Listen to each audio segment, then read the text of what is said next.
Poutine, but plant-based. The reigning queen of vegan cheese has proposed an answer. As a Canadian, I feel legally obligated to attempt this. Miyoko shared her recipe for Canadian-style cheese curds, and I've linked her video in the description so you can watch it first. Miyoko starts with very rich soy milk that she made. In her cookbook, The Vegan Pantry, her creamy soy milk with no beanie taste uses 1.5 cups of dry soybeans to end up with 4 cups of soy milk. Very rich indeed. At the same time, she also says you can use store-bought milk for this recipe, which is usually only 7 to 8 grams of protein per cup, much less rich. To avoid overthinking, I made the soy milk in my meal mat, which was sent to me by the US distributor a few years ago. It only overflowed a little when I used 120 grams of dry soybeans with just over 1 quart of water. It cooks and blends the soybeans inside and, in theory, pulverizes the beans so finely that you can use a metal strainer, and some people enjoy the soy milk just like that. I think it's choky as all heck, so I always use a nut milk bag, but it's a little bit too hot to strain right away. That's why I've left this sitting for about an hour. Straining cooked pulp is a wee bit more difficult than straining raw pulp, which is why I don't typically do that. But since I want to follow Miyoko's method of never letting the beans touch cold water to reduce the beanie flavor, I'll do it this time. After straining, this made 664.5 milliliters of soy milk, or just over 2 3/4 cups. Taste test time. Very mild, slightly sweet soybean flavor. It's a really good soy milk that doesn't taste beany. If you did the math, you could tell this is a lower concentration of bean to milk. But I'm thinking since I used half the amount of beans, if I keep all the ratios to half her original recipe, I should arrive at a similar end product to Miyoko with just a little more leftover whey, in theory. The next step is to split the soybeans into curds and whey. Miyoko didn't specify the amount, but it looks like she uses a rounded teaspoon of calcium sulfate mixed with a few tablespoons of water. Since this is a smaller batch, I'm going to use 1 level teaspoon of food-grade calcium sulfate, aka gypsum, and 3 tablespoons of water. With that nearby, it's time to turn up the heat. If I was boiling the soy milk, this pot would be way too small, but it's already fully cooked. So right now, I just have to reach the target coagulation temperature of 165 degrees Fahrenheit. Actually, a little bit above. I'm aiming for 170 degrees Fahrenheit. Then I'll turn off the heat, stir up the gypsum and water, and into the soy milk. I'm thinking since Miyoko was using a gas stove, she kept it on low to maintain the temperature. My stove will retain heat for a while, so I'm just going to cover it for 15 minutes. Afterwards, it looks very similar to the way dairy milk splits.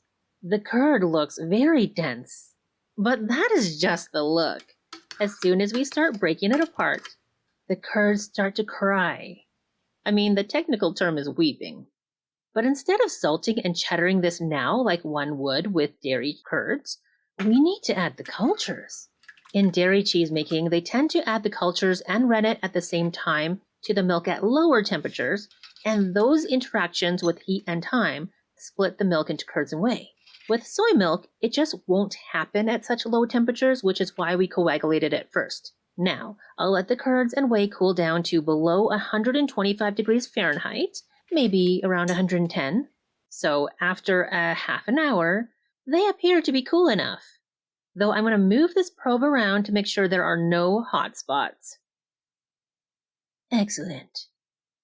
Finally, time for the bacteria that costs more than my weekly fruit budget. This tiny bag was $18 plus $20 shipping to Canada. At this price, they better ferment and pay rent, or at least give me different results from the usual probiotic capsules that I buy from the grocery store. It took a while to arrive too. And by the way, Miyoko's video came out after I got this, so it's too bad I'm not using the exact same variety she used, because that could potentially make a difference. But she also said you could use a probiotic capsule or even yogurt to inoculate for this recipe. So maybe it's not going to make a difference. Anyways, looks like Miyoko is using 1/8 teaspoon of minus milk PFB probiotic fermentation blend. The label says to use 1/8 teaspoon per gallon batch. I have the Thermophilic version, which the label says use 1/16 teaspoon per 1 gallon batch, so I'm going to use that much for a similar strength. Then I plan to taste this throughout the day to track how the curds and whey change.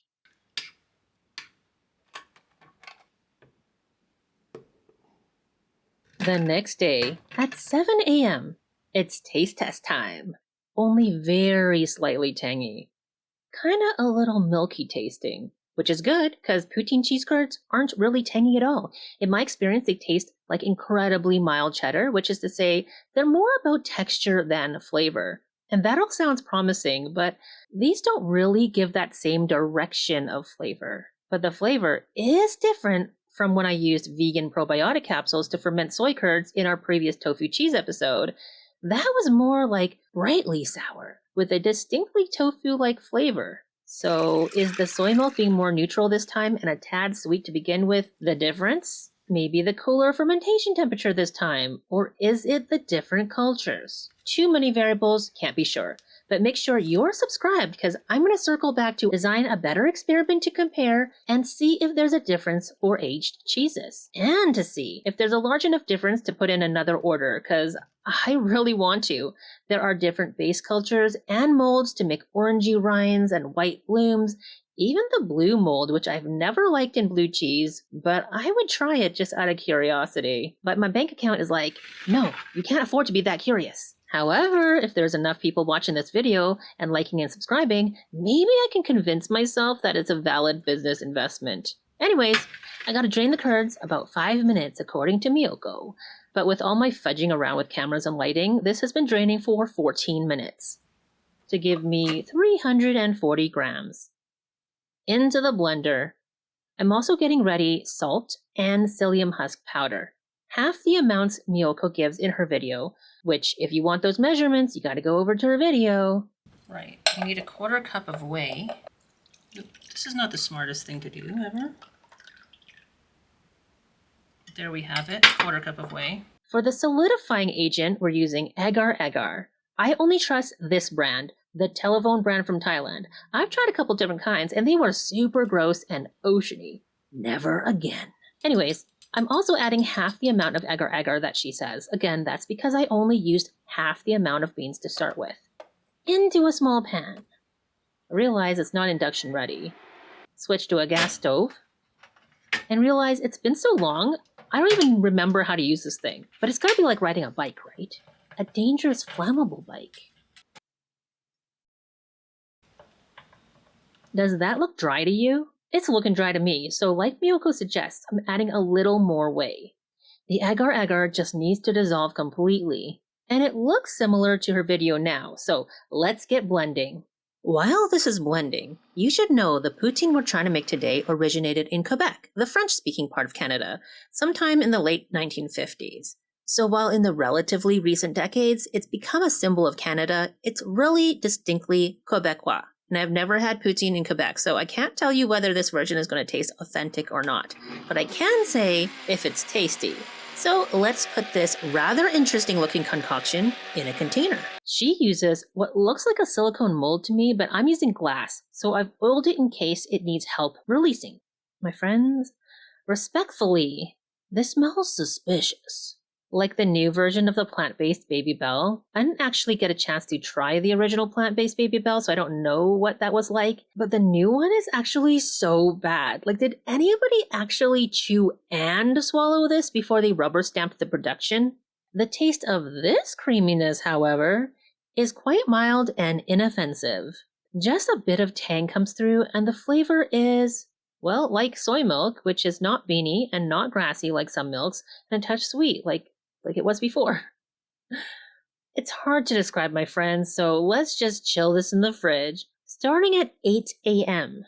Let's get some fries going. These russets have been washed and scrubbed. Now I'll trim off the discolored parts and slice into thin fries. I'm not a huge fan of chunky fries, but they must be crispy. So to help us out, I'm going to soak these in water. That's going to remove loose starches. Also chill the fries somewhat so later when we cook them, they'll cook evenly and brown well while the interior stays fluffy. That's the plan. The next part of that plan is to get our gravy ready. Miyoko shows how to make a really beautiful mushroom gravy. I am gonna cheat big time. So cheaty that I think I can use the stove without a gas canister apparently. Oh. So funny. Don't even remember how to use this thing. Alright, from business. My friends, sometimes you're just gonna have a case of the Mondays. First item, 2 tablespoons of olive oil. That's about 2 tablespoons. Oh my. 2 tablespoons of all-purpose flour. After that's a little toasty, I'm adding hot vegetable broth. And it's lumpy. Maybe if I had a whisk instead of just using chopsticks, but I don't. So, in this house, the immersion blender solves all, my friends. We have a creamy country gravy. Let's add a little deeper flavor with the Canadian classic China Lily soy sauce. Then deepen the color with dark soy sauce. Adds a lot more color with just a little more umami and salt. And black pepper. I'll put this off to the side and heat it back up when the fries are ready. I actually changed the water once already, which is why it's so clear. Drain and pat dry. Now back in the now dried bowl and add oil. Sprinkle on a bit of salt. If you were deep frying your fries, you'd salt them after frying, but I will be air frying. But only once the curds are ready. Are they? It's 10 a.m., 2 hours since this first one in the fridge, and structurally, we are struggling. Miyoko's version looks a lot firmer. Agar-agar doesn't take long to set, so I think this is under-agared actually. Maybe my moisture ratio was off somehow. Maybe the soy milk wasn't rich enough. Maybe I didn't pack my spoons the same as her. Well, I'm gonna stay hopeful. Delusion may be our most helpful ingredient today. The taste? Actually, it's a little too much tang when I compare it to my memory of poutine cheese curds. But maybe this will mellow out when heated too. We shall see. After the uncooked potatoes go into the air fryer, I'm still getting used to the Kosori Turbo Blaze, which is supposed to cook faster than a regular air fryer, so set the temperature for 400 degrees and check it at 12 minutes.